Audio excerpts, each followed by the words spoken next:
Muy buenas tardes. El día de hoy vamos a cerrar el programa vespertino con esta charla.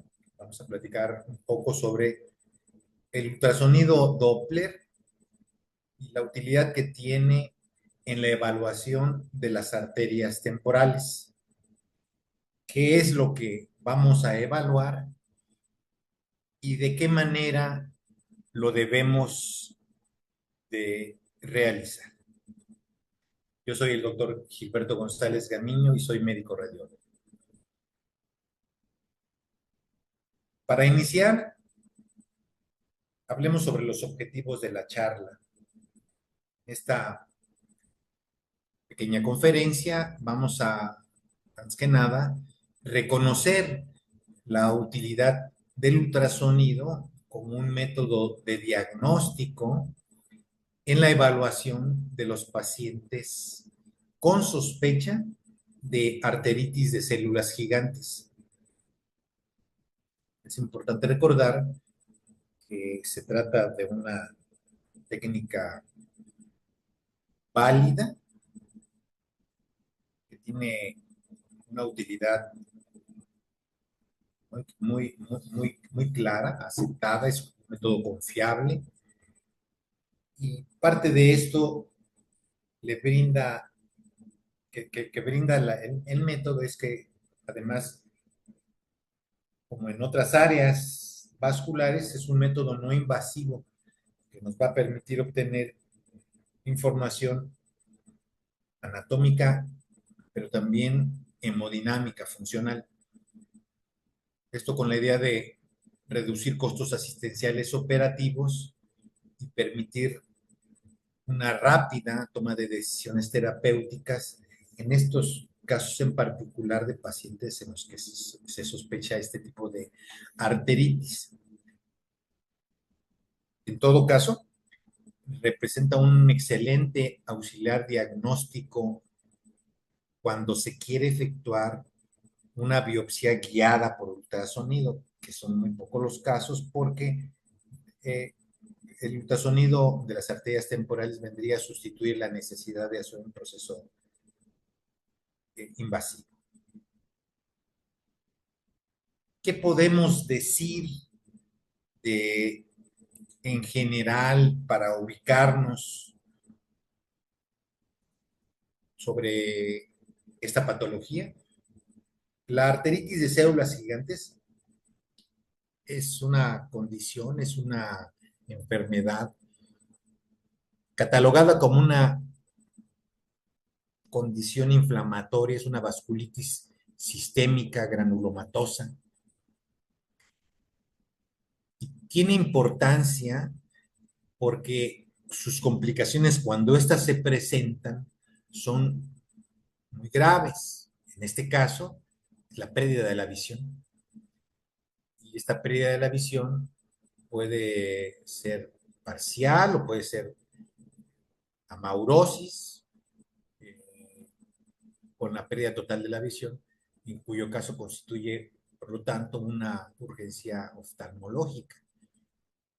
Por múltiples causas, su diagnóstico y tratamiento frecuentemente se realiza en forma tardía porque no se piensa en el diagnóstico o porque el paciente no es evaluado de manera adecuada desde el punto de vista clínico. La enfermedad de Horton, la arteritis temporal, es una vasculitis necrotizante, crónica, que afecta a las arterias de mediano y gran calibre. Puede tener asiento extracraneal, pero también puede tener asiento en el callado aórtico y en la arteria, eh, en la porción descendente de la aorta. Entonces, eso también es importante de tenerlo en mente. En este caso vamos a hablar de la porción extracraneal, de las ramas de la arteria carótida externa, particularmente en la arteria temporal. Ocasionalmente puede comprometer arterias de menos calibre, determinados síndromes de superposición o simular una poliarteritis nodosa. En general, ese tipo de pacientes pueden venir acompañados en un porcentaje importante, hasta en un 50%, de una condición a la cual se asocia de manera importante y se trata de la polimialgia reumática. Entonces, de tal suerte que es el reumatólogo el que cuando ve esta condición de la polimialgia y el paciente presenta síntomas vagos que pueden orientar a la enfermedad y antes de que estos se exacerben, pues empieza el tratamiento y en muchos casos, en caso de él considerarlo justificado, solicita la evaluación por ultrasonido de las arterias temporales. La eh, participación, por lo tanto, del médico imagenólogo juega un papel fundamental, ya que debemos de estar involucrados en las condiciones clínicas, familiarizados con la forma en la que se presenta esta enfermedad y de qué es, cuál es la fisiopatología de la enfermedad.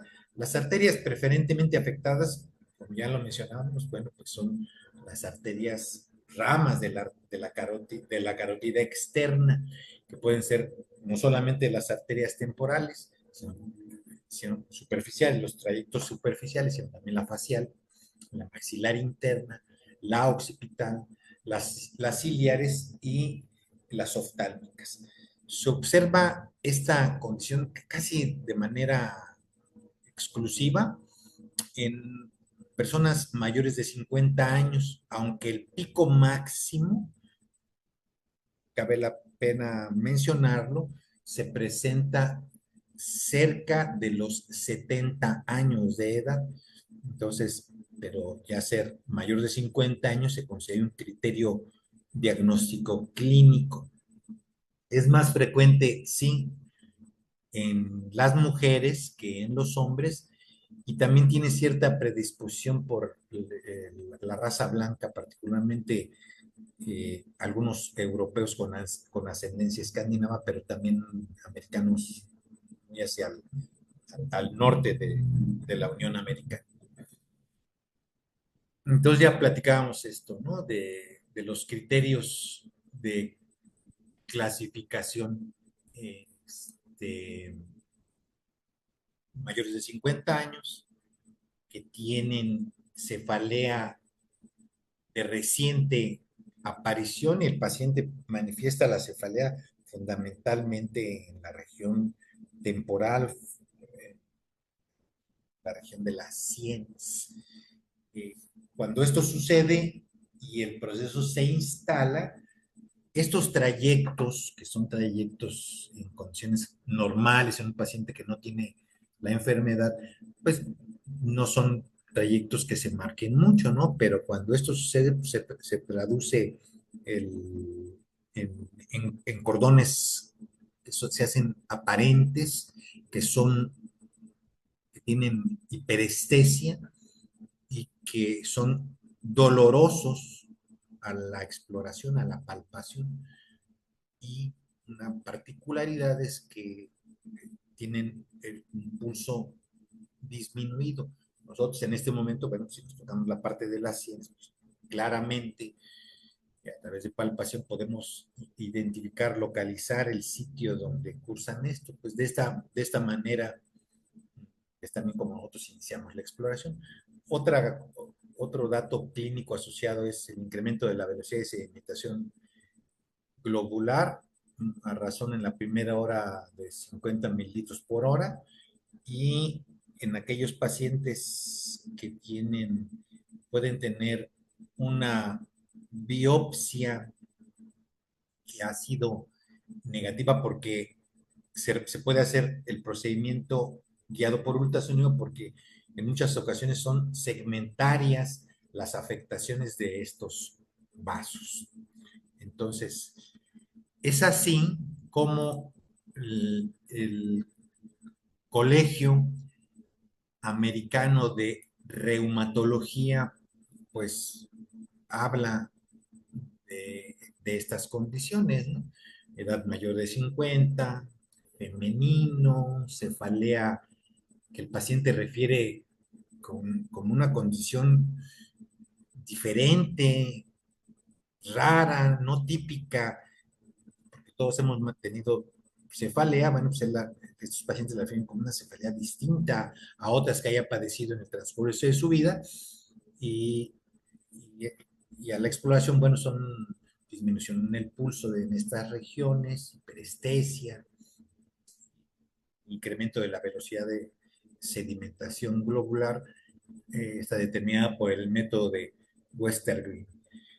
Y cuando a algunos pacientes se les hace biopsia, pues típicamente muestran, como es una vasculitis necrotizante, pues estos pacientes muestran infiltrado de mononucleares.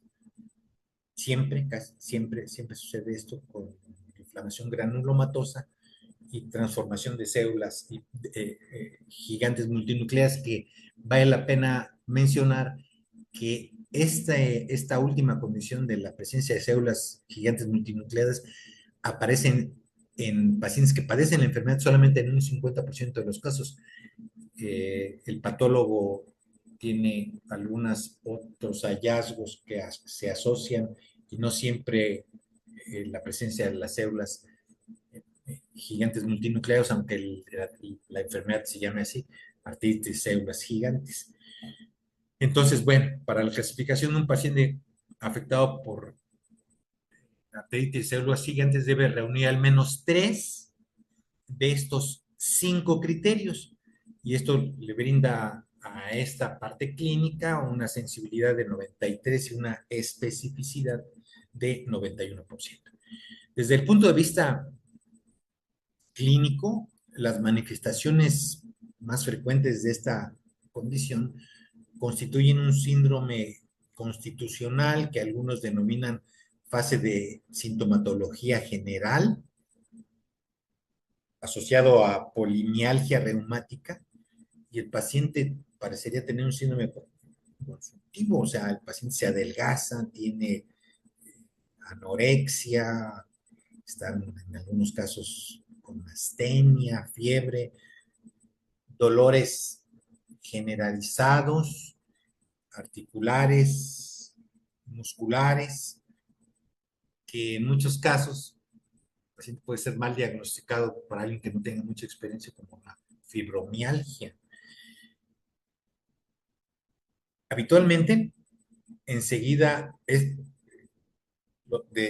esta primera fase, por una etapa vinculada a la fase arterial oclusiva, donde aparecen las manifestaciones de enfermedad y sus complicaciones. Hay también manifestaciones craneales que incluyen cefalea de intensidad moderada a muy importante, que tiene ciertas particularidades con antecedentes. Pueden tener un dolor diferente, ya lo mencionaba yo, a otras cefaleas, pues un dolor continuo, con localización en el área parietal y temporal.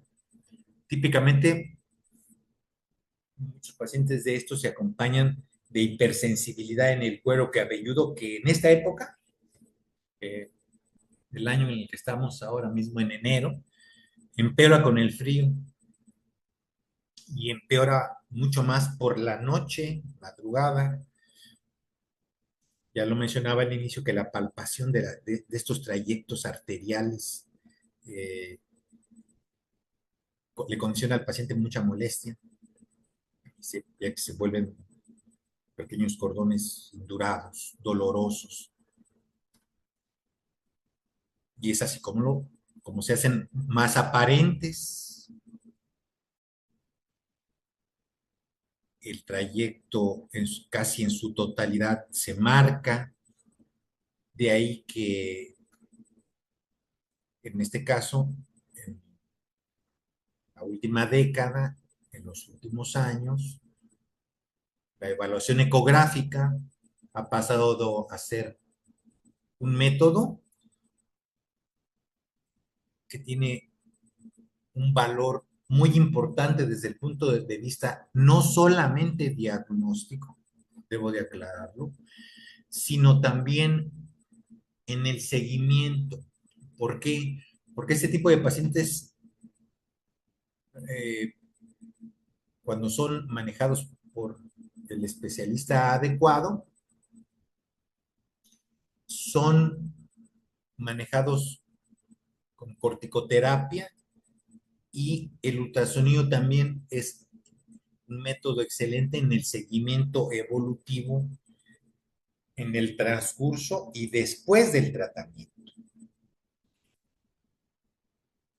Nosotros, como imagenólogos, debemos de involucrarnos la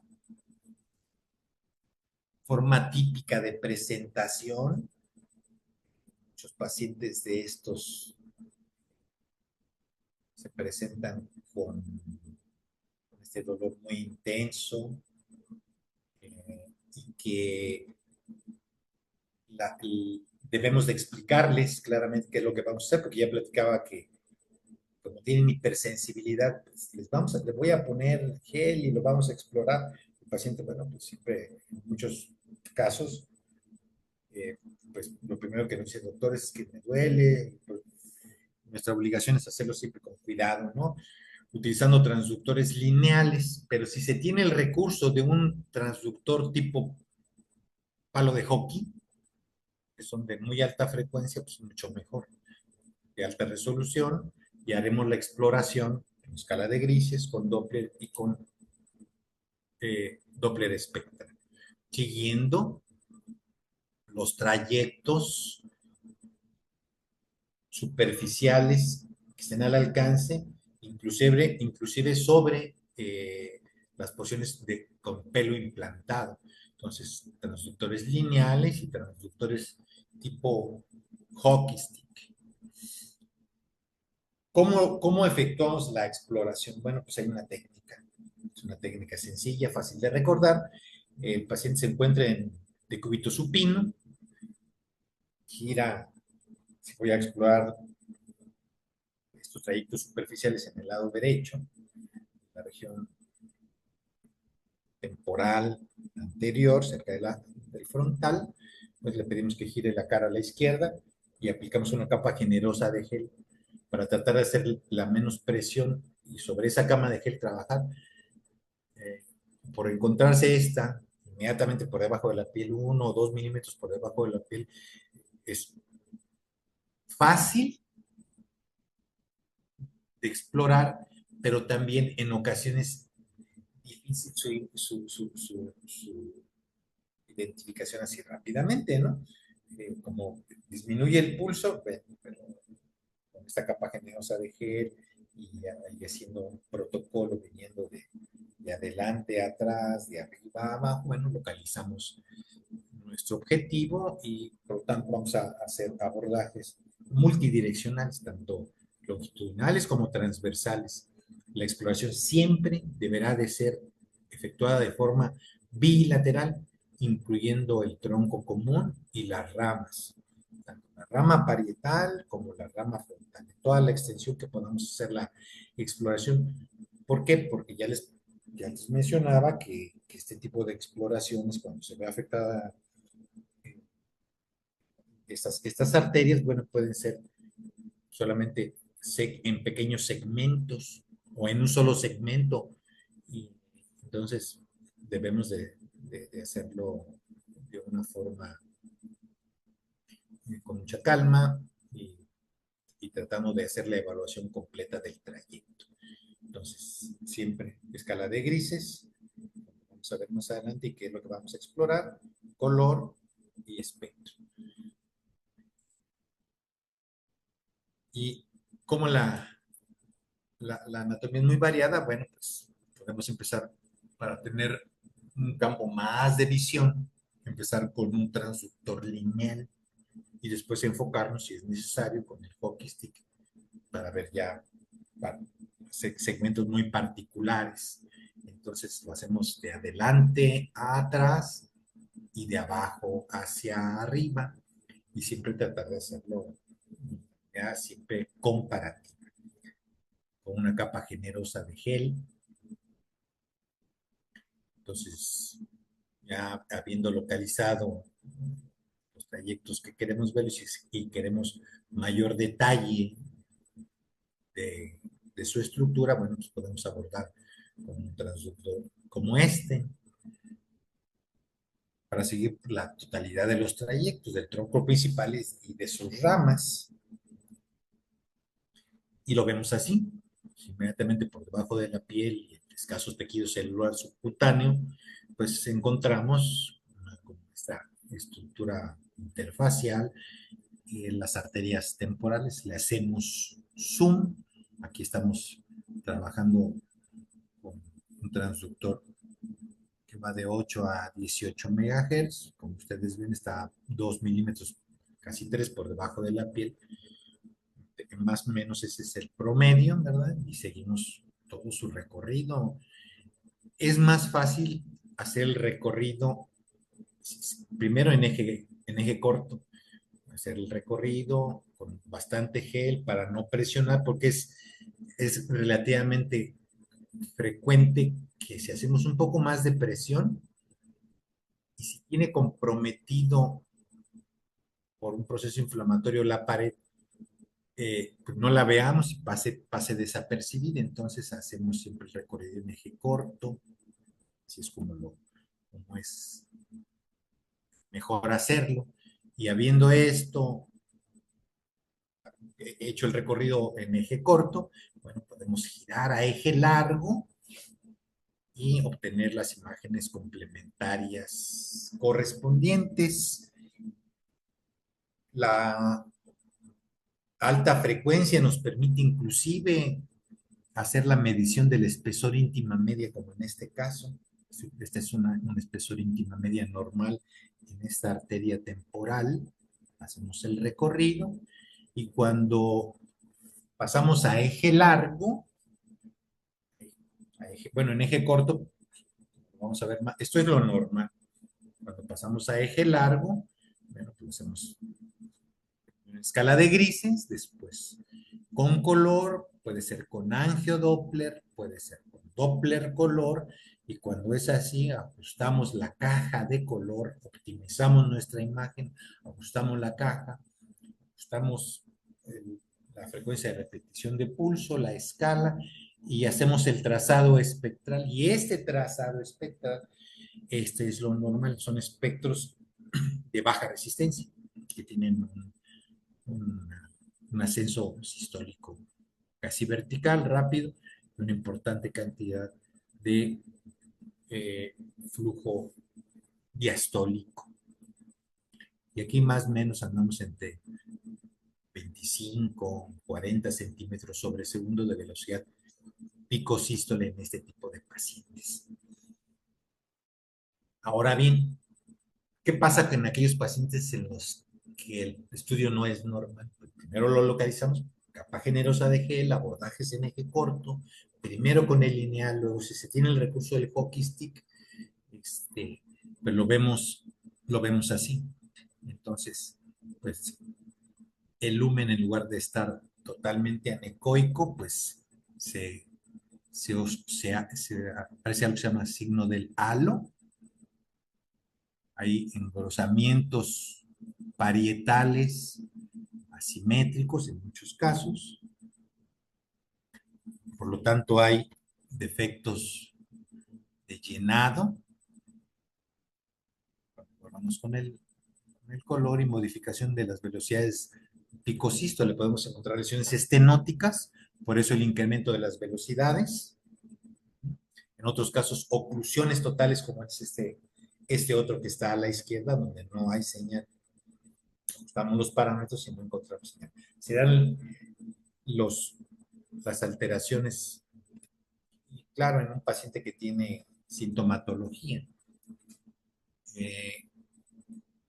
Otra, otro caso, otro paciente en el que encontramos engrosamientos parietales importantes, tanto en eje largo como en eje corto. Aquí está el signo del halo, esta arteria superficial, temporal superficial en el lado derecho. ¿Algún otro paciente más donde nuevamente encontramos incremento de las velocidades sistólicas, signo del halo, engrosamiento parietal? Siempre no olvidar complementar el estudio con imágenes en eje largo, donde vemos, por ejemplo, en este caso, un llenado homogéneo de del vaso y transformación de esos espectros dependiendo del grado de afectación, si es una lesión estenótica, si es una oclusión, pues no encontraremos prácticamente señal. Entonces, los signos ecográficos positivos para arteritis de células gigantes es el halo hipoecoico. Puede ser, o sea, no siempre lo vamos a ver como en el libro, concéntrico, puede ser excéntrico, pues si progresa la enfermedad, si se extiende el proceso inflamatorio, podemos encontrar lesiones estenóticas multisegmentarias o oclusión. Y es así como nosotros participamos en el diagnóstico, ya lo dije, pero también en el seguimiento.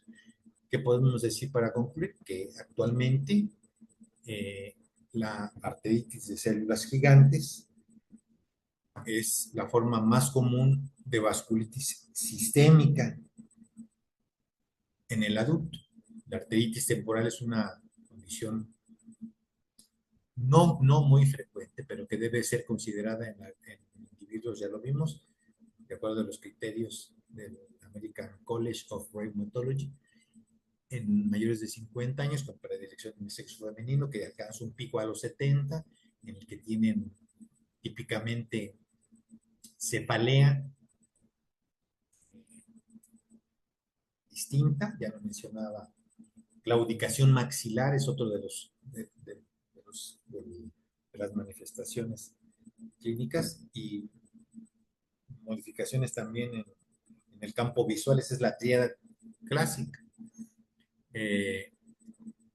Esto de la mano con el aumento de los marcadores inflamatorios, particularmente la elevación de la velocidad de sedimentación globular. El diagnóstico y el tratamiento precoz, sin lugar a dudas, son vitales debido a que previenen el desarrollo de complicaciones graves, como puede ser la pérdida de la visión. Una adecuada combinación de estudios de laboratorio y de diagnóstico por imagen, en particular la ecografía, muestra una alta sensibilidad en la detección de esta patología. Si bien la biopsia se considera actualmente el estándar de oro para el diagnóstico de esta patología, un estudio negativo no lo descarta, debiéndose recurrir en estos casos a los criterios clínicos y al ultrasonido Doppler.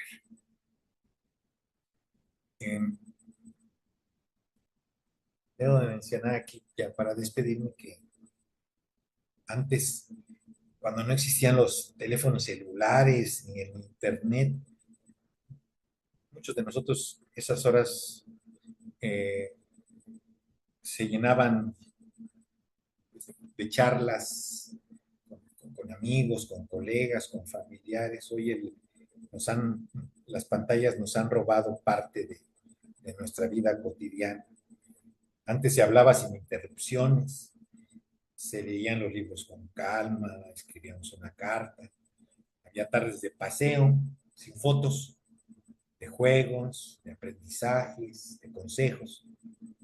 Las horas no se, no se iban, no se evaporaban, se usaban. Eh, si nosotros hoy en día no le regaláramos tantas horas a las pantallas del celular, quizá hubiéramos aprendido a tocar algún instrumento, hubiéramos acabado de leer los libros que dejamos pendientes. Tal vez esta situación de no hacer tanto caso al celular nos permitiría no aburrirnos, ¿verdad? Encontraremos nuevas ideas, haríamos nuevos amigos.